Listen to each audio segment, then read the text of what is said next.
2024년이 이제 꼭 일주일 남았는데 뭐 이맘때 되면 늘 하는 말이 다사다난했다, 뭐 다사다난한 한 해였다는데 올해는 뭐 다사다난 정도가 아니라 정말 뭐 롤러코스터처럼 뭐 헌정사상 뭐 엄청난 일들이 그냥 벌어졌는데 페이스북에 뭐 망상계엄 이런 표현을 하셨던데 일단 뭐 국내임 초대 당대표 하시면서 윤석열 후보 대통령 만드는데 최일선에 계셨는데 지금 상황 어떻게 보고 계세요? 다 기억하시지만 제가 이 윤석열이라는 사람을 겪으면서 정말 이상하다. 그래서 선거 과정부터 제가 지적을 참 많이 하지 않았습니까? 그래서 뭐 그걸 비하해서 표현하는 분들은 가출이라고 얘기하기도 하는데 사실 전 제 직을 걸고 싸운 겁니다. 직을 걸고 싸우면서 이 사람 어떻게 바로잡아 보겠다. 요즘은 제가 격하게 표현하면은 너무나도 기본에서 도의에서 벗어나는 일이 많았기 때문에 제가 굳이 말하자면 사람 만들어 보려고 했던 적도 있습니다. 진짜. 실패한 건가요, 근데? 어느 정도 선거 때는 게 억제가 가능했지만 선거 끝나고 대통령이 된 다음부터는 막 나가기 시작한 거죠. 본인이 이제 더 이상 두려울 게 없다라 생각하니까. 근데 많은 분들이 이제 경험하면서 느끼시겠지만은 우리의 상상을 벗어나는 이상한 그런 대통령이었기 때문에 가령 뭐 예를 들자면은 뭐 어떤 게 있을까요? 저에게 뭐 처음에 입당할 때부터 패싱 입당할 때도 그랬고요. 대통령 선거와 지방선거를 이긴 다음에도 사실 저에게 뒤끝이 있어가지고 어떻게든 내쫓으려고 저에게 누명을 씌워가지고 뭐 성상납 이러면서 뭐 윤리 넣어서 쫓아내고 이런 것들. 그래서 제가 어디 외신 인터뷰하면서 정말 제가 조롱하고자 하는 의도가 아니라요. 이 상황을 정리하려면은 정말 꼴 좋다라는 표현을 썼어요. 어떤 뜻으로? 자업자득 아닙니까? 지금 본인이 대선 당선되고 나가지고 사실 제가 저보다 나이가 20살 이상 많은 대통령인데 이런 표현을 쓸 수밖에 없는 게 너무 유치하게 정치를 한 겁니다. 천방지축으로 정치를 했다 볼 수밖에 없는 거죠. 결국에는 돈키호테 같이 망상에 빠져가지고 풍차가 나를 공격한다. 이것도 그런 거 아닙니까? 부정선거 의혹을 캐기 위해 가지고 내가 무슨 뭐 계엄을 하겠다. 이거는 돈키호테보다 못한 겁니다.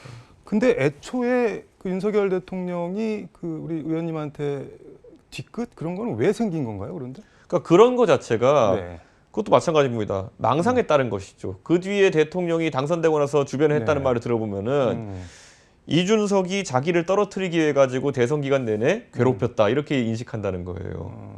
다시 한번 이런 표현 쓰면 사람 만들어 보려고 애쓴 건데 근데 진짜 냉정하게 말하면은 그거를 본인은 자기 떨어뜨리려고 했다고 생각하는 거죠. 근데 말씀 듣다 보니까 갑자기 이런 궁금함이 드는데 사람 만들어 보려고 정말 노력했다고 하는데 딴 자리도 아니고 대통령으로 만들려고 하는 사람인데 사람이 덜 된 사람을 대통령으로 만들어도 되는 건가요? 근데? 저는 선거는 항상 상대적이라고 봅니다. 그 당시에 이제 보면은 선거 당시에 윤석열 대통령의 그런 노정되지 않았던 문제들에 대해 가지고는 많은 사람들이 이재명 대표보다 낫다 이런 판단했던 겁니다. 그렇기 때문에 결과적으로 당선됐던 것이겠죠. 근데 저는 개인적으로 두 가지가 궁금한데 그 윤석열 대통령이나 김건희 여사가 이렇게 무속 쪽에 뭐 관심이 있거나 뭐 연관이 됐던 거를 그 선거 때는 잘 몰랐었나요, 그때는? 그때 왕자 쓰고 나왔을 때 깜짝 놀랐죠. 그래서 왕자 쓰고 나왔을 때 저도 저거 뭐 하는 행동이냐 이렇게 비판하기도 했고 그런데 결국에는 그걸 넘어선 것들은 그 당시 노정이 안 되지 않았습니까? 그래서 저만 해도 정치하면서 저에 대한 공격 많이 받고 이렇게 했지만은 다 실제로 뭐 그게 다 해소됐기 때문에 지금 제가 정치를 하고 있는 거 아닙니까? 저한테 뭐 학력 위조니부터 시작해가지고 뭐 성상남이 다 걸었지만 저는 다 깨끗하게 정리되고 지금 정치하는 거 아니겠습니까? 그런데 윤석열 대통령 그때 나와가지고 사실 검증의 기간이 짧았던 것이고 그러다 보니까 이런 상황이 발생했다 이렇게 생각합니다. 근데 왕자 그거는 그 현장에서 제작진이나 뭐 이렇게 이거 중계 카메라에 잡힐 수 있으니까 지우시라 그랬는데 아 그냥 하겠다고 뭐 그런 얘기가 있던데 진짜인가요? 그거?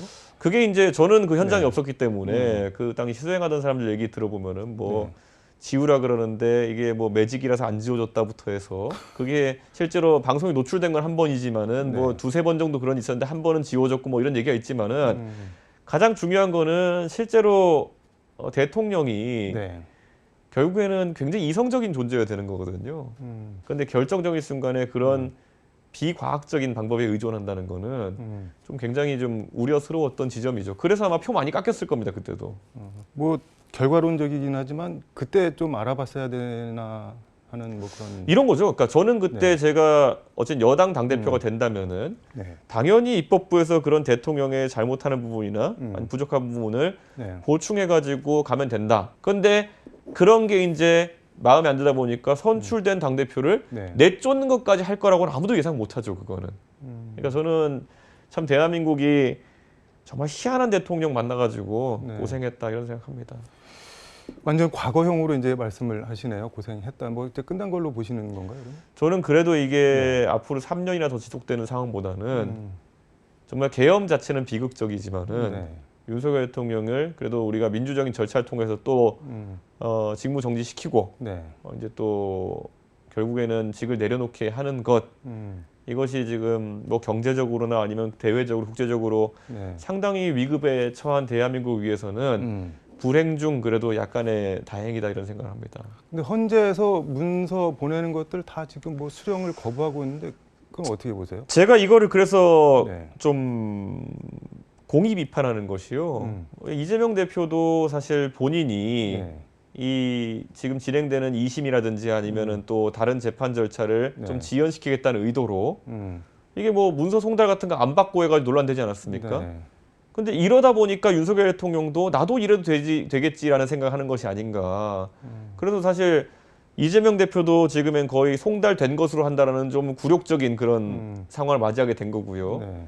뭐 윤석열 대통령은 평생 남을 치죄하는 역할을 하던 검사가 지금은 법꾸라지 소리 들어도 할 말 없는 그런 상황이 된 거거든요. 아니 그러면 이 반헌법적인 행동을 한 대통령을 네. 대체하기 위해서 만약에 또다시 반헌법적인 인물이 들어온다면은 네. 그건 비극적인 거 아니야 대한민국을 위해서. 그래서 제가 이게 쓰레기차 가고 네. 분뇨 차오는 상황을 만들면 안 된다. 그 말은 뭐냐면 국민들께서 이제 이 징후를 잘 봐야 되는 겁니다. 반헌법적인 그런 행동을 할 가능성이 높은 인물에 대해 가지고는 네. 조금 더 엄격하게 대해 주셔야 된다. 지금은 이재명 대표는 할 수 있는 모든 지연 절차 다 하려는 걸로 보입니다. 네. 저는 이러면은 지금 윤석열 대통령이 탄핵 심판에서 보이는 것과 네. 별반 다르지 않은 모습일 수 있기 때문에 징후가 약간 좋지 않습니다. 분뇨차 얘기는 조금 뒤에 하고 윤석열 대통령 얘기 하나만 더 하면은